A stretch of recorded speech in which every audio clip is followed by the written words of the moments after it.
Hello guys. तो जितनी भी न्यू ब्राइड्स हैं जिनकी शादी होने वाली है या फिर अभी डेट फिक्स हो चुकी है या फिक्स होने वाली है, संगीत की हल्दी की डेट्स आने वाली है या फिर अभी उनकी सगाई हुई है यानी इंगेजमेंट हुई है या इंगेजमेंट होने वाली है, तो आप लोगों को ने अपनी प्रिपरेशन स्टार्ट कर दी होगी कि कहाँ से क्या खरीदना है, क्या करना है, लिस्ट बनाना। तो जब जैसे हम ज्वेलरी की बात करेंगे कि ब्राइडल ज्वेलरी की कि क्या खरीदना चाहिए, नहीं खरीदना चाहिए, कौन सी दुकान सही रहेगी, ऑनलाइन लें या ऑफलाइन लें, तो बहुत सारे ऑप्शंस हैं जो बहुत सारी ब्राइड्स को कंफ्यूज कर देंगे। स्पेशली अगर आप लोगों ने मतलब जो ये चीजें होती है कि ये फोटोज आपकी पूरी लाइफ आपके साथ रहने वाली है, तो कई बार ब्राइड्स जो होती है वो ओवर थिंक करती हैं और इतने सारे सजेशंस मिलते हैं, कभी ससुराल वालों की तरफ से, कभी घर वालों की तरफ से, कोई फ्रेंड की शादी हुई है उससे कुछ इंस्पिरेशन होता है, या मार्केट में क्या है नहीं है हमें कुछ भी नहीं पता। तो हम किस तरह से स्टार्ट कर सकते हैं, मैं आपको बता दूं। मेरी शादी 2024 फर्स्ट में को हुई थी, यानी लास्ट ईयर, अभी एक साल पूरा नहीं हुआ है। और मैंने बहुत सारा कुछ रिसर्च किया, एक्सप्लोर किया। मैंने करीब 6 मंथ्स टोटल शॉपिंग को इन्वेस्ट किए थे, और जो टिप्स मैंने सीखी या मैंने ऑब्जर्व करी वो आप लोगों को हेल्प कर सके। तो उन चीजों पर आज हम बात करेंगे ताकि आपको बिल्कुल भी दिक्कत नहीं हो और एक सीमलेस इजी तरीके से आप अपनी ब्राइडल शॉपिंग कर पाओ। तो अगर हम पर्टिकुलर ज्वेलरी को लेते हैं तो मोस्ट गर्ल्स क्या करती हैं कि वो अपनी ज्वेलरी किसी ऑनलाइन स्टोर से ऑर्डर करती हैं, और उसमें सबसे बड़ी प्रॉब्लम क्या है कि कई बार आपकी ड्रेस के साथ नहीं मैच करती। सेकेंड चीज क्या होती है, अगर आप ऑनलाइन ज्वेलरी ब्राइडल पर्पसेस के लिए खरीद रहे हो, कई बार वो उसका साइज छोटा होता है, उसका लुक अच्छा नहीं आता, मटेरियल अच्छा नहीं होता, तो फोटोज डिस्ट्रॉय हो जाती है। तो अब आप तो जितनी भी न्यू ब्राइड्स हैं या होने ब्राइड्स टू बी हैं, उन सबको सबसे पहले स्टार्ट करना चाहिए अपने कपड़ों के डिसीजन से। पहले आपको कपड़ों की शॉपिंग करनी है या एटलीस्ट एक थीम डिसाइड करनी है कि किस बेसिस में करना है। जैसे कुछ ब्राइड्स होती है जिन्होंने पहले से डिटर्मिन किया होता है कि नहीं, मुझे रेड कलर का ही कपड़ा पहनना है, यानी रेड लहंगा पहनना है फॉर जयमाला, या मैं हल्दी पे येलो पहनूंगी या ब्लू पहनूंगी, या जो भी उनको कुछ डिफरेंट करने का मन है। तो आपका जैसे ही वो कलर एस्पेक्ट डिसाइड हो जाए कि कलर्स क्या चूज करने हैं, उसके बाद आपको उनकी शॉपिंग स्टार्ट करनी है। आप एक चीज का ध्यान रखिए, कपड़े खरीदने जरूरी नहीं है, पर किस तरह के कपड़े खरीदने हैं उनका थोड़ा आइडिया होना जरूरी है। और आपकी रिसर्च आप घर बैठे, जैसे आप स्टार्टिंग में अगर आप फाइनेंशियली इंडिपेंडेंट नहीं है या आप ऐसी सिटीज में नहीं रहती जहां पर उतने शॉपिंग के ऑप्शंस अवेलेबल हैं, टीयर 2 या टीयर 3 सिटीज में तो काफी ऑप्शंस है, बट जो लोग गांव में रहते हैं या उनको लगता है कि वो शॉपिंग के लिए सपोज किसी टीयर 1 सिटी, मेट्रो सिटी में जाने वाले हैं, तो वो लोग शॉपिंग तुरंत नहीं स्टार्ट करना चाहते। तो उस टाइम पे आप क्या कर सकते हैं, आप घर पर अपने लैपटॉप्स पे आराम से या फोन्स में इजीली सर्च कर सकते हैं कि आजकल कौन सी चीजें ट्रेंडी हैं ज्वेलरी, चाहे वो आपके हल्दी फंक्शन के लिए, संगीत के लिए, एंगेजमेंट या शादी के लिए, क्या ट्रेंडी ज्वेलरी है और आपको किस तरह से अपने आप को रिप्रेजेंट करना है। आपके एक बार आपको लिस्ट ऑफ फंक्शंस पता हो, उनका कलर पता हो, तो आपकी ज्वेलरी शॉपिंग काफी इजी हो जाएगी। तो एक छोटी सी नोटबुक मेरी तरह आप प्लीज बनाइएगा, और उसमें लिस्ट ऑफ फंक्शंस की, संगीत है, हल्दी है, मेहंदी है, वो सब कुछ लिखकर उनके बारे में कलर। जैसे मेरी शादी में आप यहाँ पर देख सकते हो कि ये मैंने हल्दी में पहना था। हमारे यहाँ हल्दी पे ज्वेलरी नहीं पहनी जाती, तो मैंने हल्दी पर कुछ भी नहीं पहना था जैसा आप देख रहे हो। उसी तरह मैंने मेहंदी फंक्शन के लिए बस इयररिंग्स रखी थी। मेरे पास काफी ऑप्शंस थे क्योंकि मैं भी बहुत कंफ्यूज थी, तो मैंने 2 ऑप्शंस रखे थे। एक की फोटो मैंने यहाँ पर लगा दी है, आप देख सकते हो। और उसके बाद जैसे हमारा संगीत फंक्शन हुआ, उसके लिए मैंने क्या ज्वेलरी पहनी थी। इवन शादी के लिए जो मेरा पहला पर्पस था कि मुझे टेम्पल ज्वेलरी पहननी थी, मैंने थोड़ा हटके चीजें की थी अपनी शादी में। मैं लहंगे में बहुत कंफर्टेबल नहीं रहती, तो मैंने एक रेड कलर की बनारसी साड़ी पहनी थी अपनी शादी में, जो मैं बनारस से खरीदने के लिए गई थी। तो जो मेरी ज्वेलरी थी वो टेम्पल ज्वेलरी थी, क्योंकि मुझे रेड बनारसी साड़ी के साथ टेम्पल ज्वेलरी का जो लुक था वो काफी अच्छा लग रहा था, पूरा साउथ इंडियन लुक था, और मुझे उस तरह का साउथ इंडिया का लुक जो है वो बहुत अच्छा लगता है। तो उसी तरह से आप डिसाइड कर सकते हैं कि यूजुअली ब्राइड्स जो होती है, वो ब्राइड्स जो होती हैं वो लहंगा पहनती है, तो लहंगे के साथ आपको कुंदन, पोल्की, या फिर आपको गोल्ड में या आपको टेम्पल ज्वेलरी, जो भी आपको पसंद हो, जो भी आपके लहंगे के साथ जाए, तो उसकी रिसर्च आपको ऑनलाइन स्टार्ट करनी है। यूट्यूब पर भी कई सारे वीडियोस अवेलेबल हैं जो किस फेस शेप के साथ किस तरह की ज्वेलरी जाती है, इस तरह के बारे में, तो आप उनको भी एक्सप्लोर कर सकते हैं ताकि आपके पास एक एग्जैक्ट आइडिया हो कि आप क्या ढूंढ रहे हैं। जो ब्राइड्स बहुत कंफ्यूज रहती हैं उनके लिए मैं एक सजेशन देना चाहूंगी कि आप प्लीज 2 से 3 ऑप्शन फाइनलाइज करें। कि अगर कुंदन पोल्की में आप कंफ्यूज है तो आपके लिए काफी इजी हो जाएगा, लेकिन अगर आपको कुछ भी नहीं पता तो दुकानदार आपको पागल कर देंगे 1000 ज्वेलरीज दिखाकर, जिसमें भी आप डिसाइड नहीं कर पाएंगे।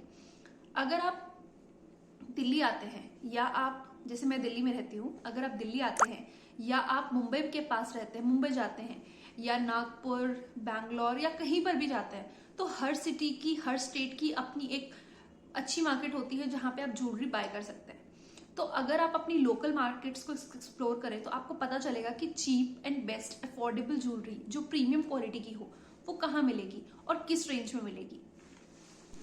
जो लोग भी अब जिनको अभी आइडिया नहीं है कि उनको कितनी ज्वेलरी के लिए बजट रखना चाहिए, तो मेरे हिसाब से अगर आप सिर्फ अपने डी डे यानी अपनी शादी के दिन के लिए ज्वेलरी खरीद रहे हैं तो मिनिमम बजट आपका 1500 रुपए होना चाहिए।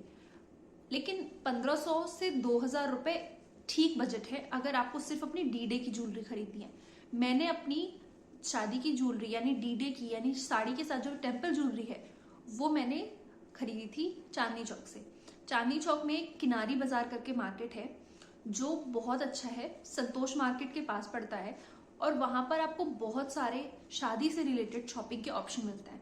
तो मैंने क्या किया कि मैं शादी के टाइम पर वहां गई और मैंने वहां पर एक शॉप एक्सप्लोर करी। अगर आप चाहते हैं कि मैं उस शॉप का लिंक बताऊं जहां से मैंने अपनी शादी की ज्वेलरी खरीदी बहुत ही अफोर्डेबल दामों में, तो वो आपको मैं नीचे कमेंट्स में आप लिखिएगा, मैं आपको जरूर बताऊंगी। और उस शॉप पे मैंने अपनी शादी की सारी ज्वेलरी खरीदी। तो उसी तरह से आप देख सकते हैं मैंने 3400 की ज्वेलरी खरीदी थी, जिसमें मेरे सर पे माथा पट्टी थी, टीका, आपको मैं यहाँ फोटो लगाकर भी एक सजेशन दे देती हूँ कि क्या कुछ मैंने पहना हुआ था, जिसमें कमरबंद भी इंक्लूडेड था। उसमें सिर्फ मेरी चूड़ी इंक्लूडेड नहीं थी और मैंने पैर में चांदी की पायल पहनी थी, वो भी इंक्लूडेड नहीं था। बाकी सारा कुछ जो भी आप देख रहे हैं वो इंक्लूडेड था। सिर्फ मेरे कलीरे, इवन कलीरे वर इंक्लूडेड इन दैट। जो कलीरे मैंने हाथ में पहने हुए, कलीरे, मांग टीका, गले का नेकलेस, कान का, एवरीथिंग वाज इंक्लूडेड। तो बहुत अच्छा लुक क्रिएट हो गया था ज्वेलरी पर्पज से। तो 3400 थोड़ा हाई मार्जिन का है। अगर आप चाहो तो आप 5000, 7000, 8000 तक की ज्वेलरी ले सकते हो, जिसके लिए सबसे अच्छा तरीका यही है कि आप पहले डिसाइड करिए, मार्केट जाकर एक्सप्लोर करिए। दिल्ली नहीं आ सकते, बॉम्बे नहीं जा सकते, तो भी अगर आप किसी भी स्टेट में रहते हैं, वहां की जो भी कैपिटल है वहां पर एक ना एक लोकल मार्केट जरूर होगी। तो आप अपने पेरेंट्स से बात करिए, अपने कजन से बात करिए कि कोई भी आपके साथ जाए। अगर आप एक कंफ्यूज पर्सन है या कंफ्यूज ब्राइड है जो बहुत ज्यादा, जिसको डिसीजन लेने में प्रॉब्लम, जो ब्राइड्स कंफ्यूज्ड है उनके लिए बेस्ट यही रहेगा कि वो अपने किसी गार्जियन के साथ या किसी बड़े के साथ जाकर मार्केट एक्सप्लोर करें, या एटलीस्ट बाय करते टाइम किसी बड़े को ले जाएं। क्योंकि कई बार क्या होता है कि अकेले जाना या किसी फ्रेंड के साथ जाना जिसको ज्यादा ज्वेलरीज का या शादी का एक्सपीरियंस नहीं है, यानी जिसकी शादी नहीं हुई, उसके साथ हम कई बार गर्लिश ज्वेलरी ले आते हैं जो कि हमारे कपड़ों के साथ नहीं जाएगी। इससे आपके पैसे भी बर्बाद होंगे और आपका टाइम भी खराब होगा। तो सबसे बेस्ट आपके लिए यही रहेगा कि आप किसी बड़े के साथ जाओ और तब जाकर मार्केट एक्सप्लोर करना, या एटलीस्ट आपको जो पसंद है आइडियाज वो उनके साथ शेयर करो। तो पहली चीज तो ये हो गई। दूसरी चीज, जैसे आपका बजट है, तो मैंने अगर आपको बताया कि आप 1500 से स्टार्ट होती हैं जो ब्राइडल ज्वेलरीज होती हैं, जो थोड़ी अच्छी क्वालिटी की होती हैं। आप जितना ज्यादा उसमें पैसे लगाओगे उतना अच्छा है। जैसे अगर आप अब हल्दी, मेहंदी, संगीत वगैरह के लिए कर रहे हो तो आपको 5-6 हजार की कम से कम खर्चा आएगा। तो आप किसी लोकल मार्केट्स में देख सकते हो कि किस प्राइसेस की मिल रही है, किस तरह की ज्वेलरी आपको चाहिए, एडी में चाहिए या आपको किसी कुंदन में, पोल्की में, इतने हजार ऑप्शंस हैं आपके पास। तो आप उस तरह से भी डिसाइड कर सकते हो कि मार्केट में क्या मिल रहा है और आप किस तरह की ले सकते हो। अब एक सजेशन कुछ ब्राइड्स के लिए, जो ब्राइड्स दिल्ली में नहीं रहती या बॉम्बे में नहीं रहती, जो बड़े शहरों में नहीं रहती, वो कई बार बड़े शहरों में आती हैं। जैसे दिल्ली में आने वाली ब्राइड्स क्या सोचती हैं कि सदर बाजार जाते हैं, बहुत नाम है, बहुत सस्ते में मिल जाएगा।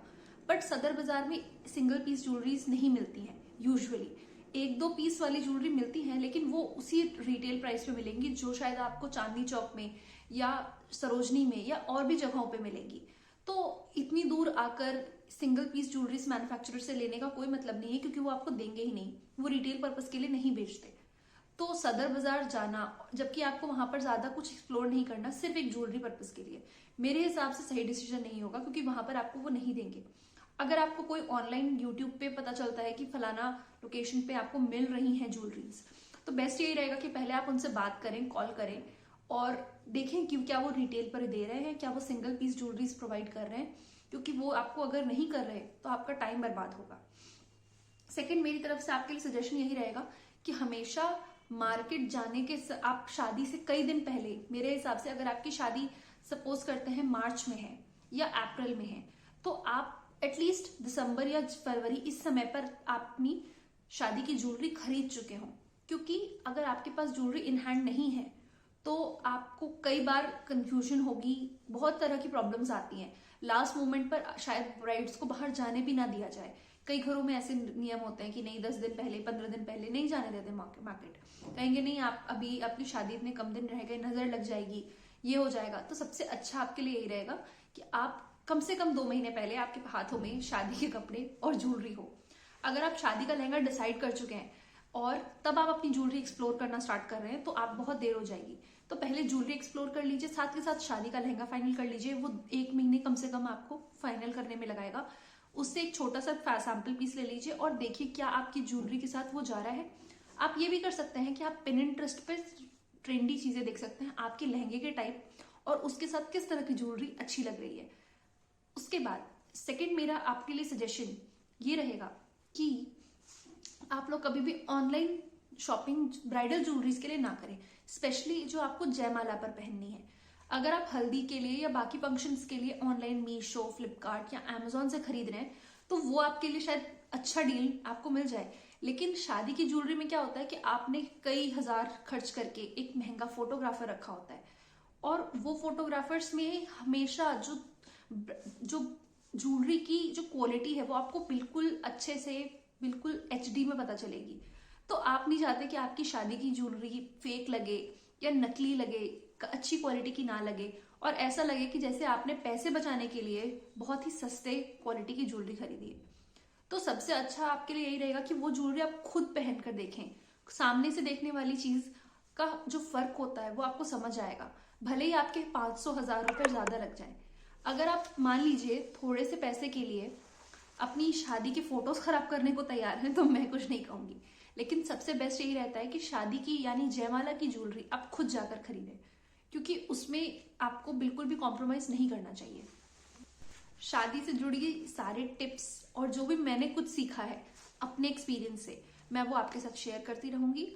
और अगर आपको कोई भी क्वेरी हो ज्वेलरी मार्केट से, क्योंकि मैंने शादी के लिए दिल्ली का मार्केट पूरी अच्छी तरह रिसर्च किया है, तो दिल्ली में आप कहाँ पर क्या खरीद सकते हैं, कुछ भी आपके अंदर पास क्वेरी हो, आप प्लीज कमेंट्स में लिखिए और मुझे बताइए, मैं आपकी जरूर हेल्प करने की कोशिश करूंगी। Thank you.